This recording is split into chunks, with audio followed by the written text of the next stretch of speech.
Guys हम लोग फटाफट से रूम से निकल गए, मैं और अमृत, क्योंकि मैं और अमृत जा रहा हूँ और क्रिकेट स्टेडियम, क्योंकि आज है राजस्थान वर्सेस पंजाब का मैच। तो उस मैच देखने के लिए हम लोगों को टिकट चाहिए होगा, तो टिकट लेने के लिए हम लोग जा रहे हैं अभी स्टेडियम, क्योंकि हम लोगों ने पहले ही ऑनलाइन बुक करके रखा था। तो अभी हम लोग आके पहुँच गए स्टेडियम और यहाँ से हम लोगों को टिकट, ये आप लोग देख सकते हो, टिकट हम लोगों को दो टिकट दे दिया, क्योंकि मैं और अमृत हम दोनों जा रहे हैं एक साथ। तो ये गाइस आप लोगों को टिकट मिल गया। वाओ गाइस, क्या बताऊँ, मतलब बहुत ही खुशी आज, मतलब ज़िंदगी के पहली बार हम लोग ऐसे लाइव मैचेस देखेंगे IPL, वो भी हम लोगों के शहर गुवाहाटी में गाइस। सो गाइस फाइनली हम लोग आके पहुंच गए। ये देख सकते हो आप लोग, टिकट काउंटर से हम लोग टिकट ले लिया है फाइनली। और आप लोग देख सकते हो ये नेहरू स्टेडियम है, यहाँ पे पूरा रेल चल रहा है, क्योंकि शाम को पूरा वो लोग डांस वांस करने वाले हैं यहाँ पे पूरा वो सब। तो उसके बाद हम दोनों ने क्या किया, नेहरू स्टेडियम से एकदम निकल पड़ा हम लोग को गुवाहाटी SSC स्टेडियम, जहाँ पे मैच होने वाला है। तो यहाँ पे आप लोग देख सकते हो हल्ला बोल पूरा गाइस, एकदम एक्साइटमेंट हम लोग। तो गाइस फाइनली हम लोग उस रूट पे हैं, अभी हम लोग जा रहे हैं, कुछ टाइम बाद में हम स्टेडियम तक पहुँच जाएंगे।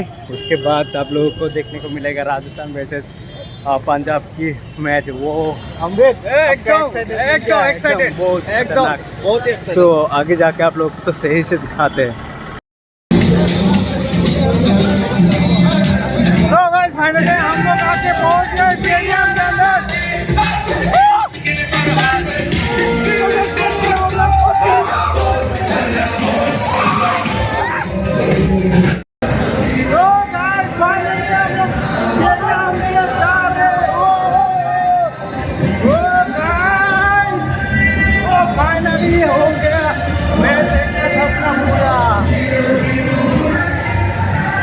हम लोग आके पहुंच गए, हम लोग का अब ये फ्लैश गाइस, ये आप लोग देख सकते हो स्टेडियम का नज़ारा चक्कर से भरा हुआ है, गैलरी पूरा एकदम फुल है। ओ भाई इतना क्राउड, अभी मैच स्टार्ट होने वाला है, ये गाइस प्लेयर एंटायर हो रहा है।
गैस हम लोगों ने राजस्थान को सपोर्ट करने के लिए आया था और मैच देखने के लिए आया था, बहुत अच्छा लग रहा था। पर अभी जो स्थिति है, अभी यहाँ से लग रहा है राजस्थान नहीं जीतने वाले, तो अभी अपसेट हो गए हम, अभी अच्छा नहीं लग रहा, बुरा लग रहा है। तो कोई नहीं गैस, खेल में हार जीत होता ही रहता है। और आज की वीडियो यहीं पे ख़त्म करता हो। तो अगर वीडियो अच्छा लगा तो like comment share and subscribe जरूर कर देना। तो मिलते हैं अगली वीडियो में।